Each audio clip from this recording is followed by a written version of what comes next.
Hello, friends, welcome back. This is Make Way for Ducklings by Robert McCloskey.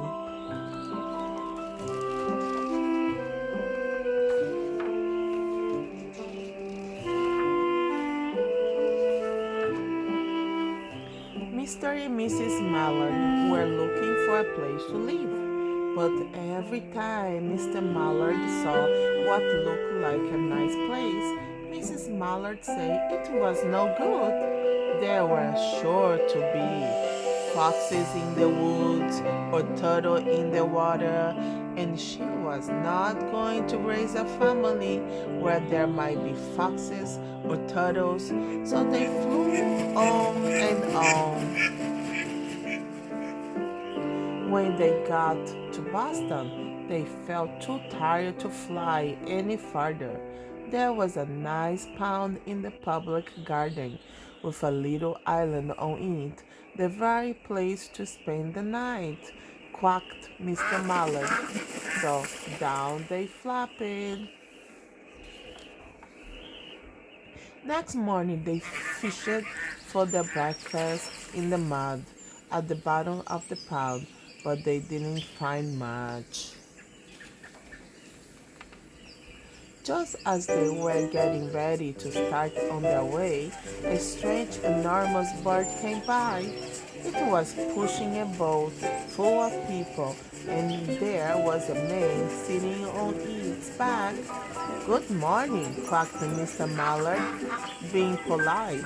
The big bird was too proud to answer, but the people on the boat threw peanuts into the water, so the mallards followed them all round the pond and got another breakfast, better than the first. I like this place, said Mrs. Mallard as they climbed out on the bank and waddled along. Why don't we build a nest and raise our ducklings right in this pond? There are no foxes and no turtles, and the people feed us peanuts. What could be better? Good, said Mr. Mallard, delighted that at last Mrs. Mallard had found a place that suited her. But look out! Squawked Mrs. Mallard, all of the litter. You'd get run over. And when she got her breath, she added, this is no place for babies, with all those horrid things rushing about. We will have to look somewhere else.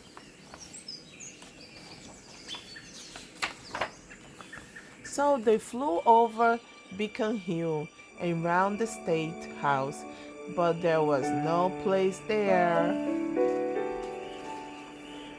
They looked in Louisburg Square, but there was no water to swim in.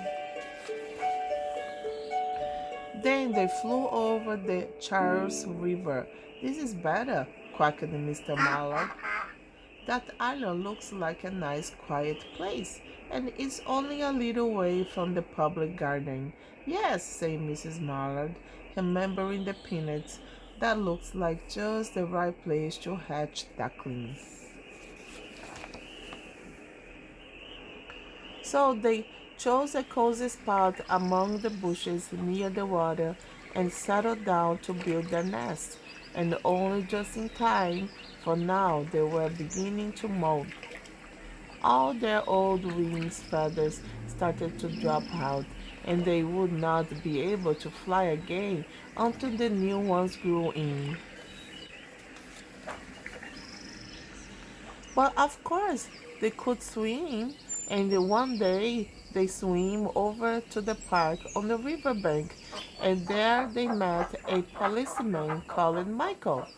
Michael fed them peanuts, and after that the Mallards called on Michael every day. After Mrs. Mallard had laid 8 eggs in the nest, she couldn't go to visit Michael anymore because she had to sit on the eggs to keep them warm. She moved off the nest only to get a drink of water, or to have her lunch, or to count the eggs and make sure they were all there. One day the ducklings hatched out. First came Jack, then Quack, and then Lock, then Mac, and Knack, and Quack, and Pack, and Quack. Mr. and Mrs. Mallard were bursting with pride. It was a great responsibility taking care of so many ducklings, and it kept them very busy. One day, Mr. Mallard decided he'd like to take a trip to the sea, what the rest of the river was like, further on. So off he set. I will meet you in a week in the public garden, he quacked over his shoulder. Take good care of the ducklings. Don't you worry, said Mrs. Mallard. I know all about bringing up children, and she did. She taught them how to swim and dive. She taught them to walk in a line, to come when they were called, and to keep a safe distance from bikes and scooters and other things with wheels. When at last she felt perfectly satisfied with them, she said one morning, "Come along, children, follow me."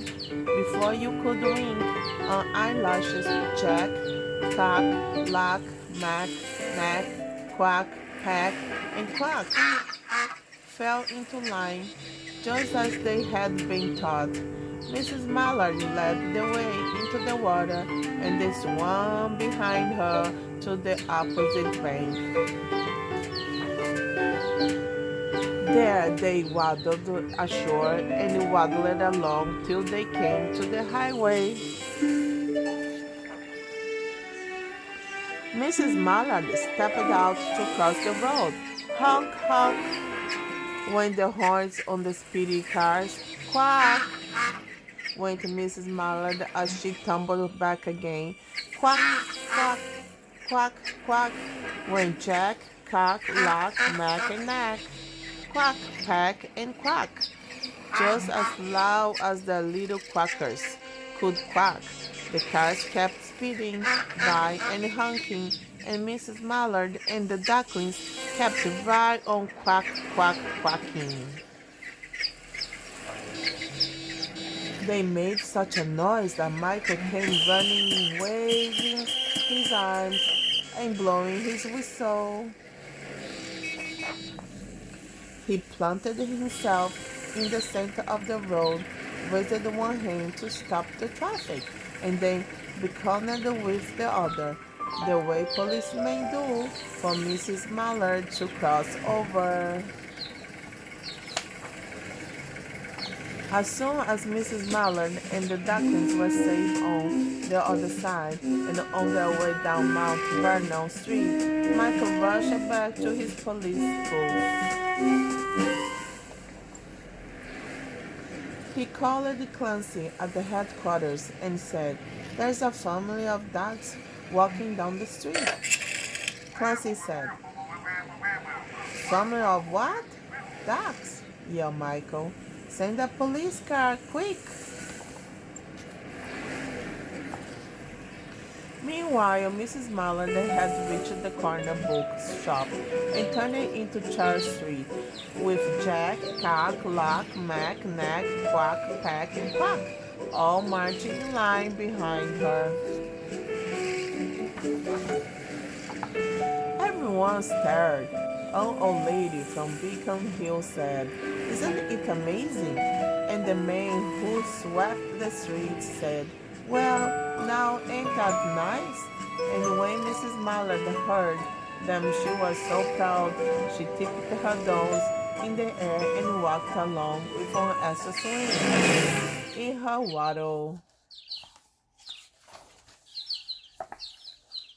When they came to the corner of Beacon Street, there was the police car with 4 policemen that Clancy had sent from headquarters. The policemen held back the traffic so Mrs. Mallard and the ducklings could march across the street, right on into the public garden. Inside the gate, they all turned around to say thank you to the policeman. The policeman smiled and waved goodbye. When they reached the pond and swam across the little island, there was Mr. Mallard waiting for them, just as he had promised. The ducklings liked the new island so much that they decided to live there. All day long, they followed the swan boats and eat peanuts. And when night falls, they swim to the little island and go to sleep.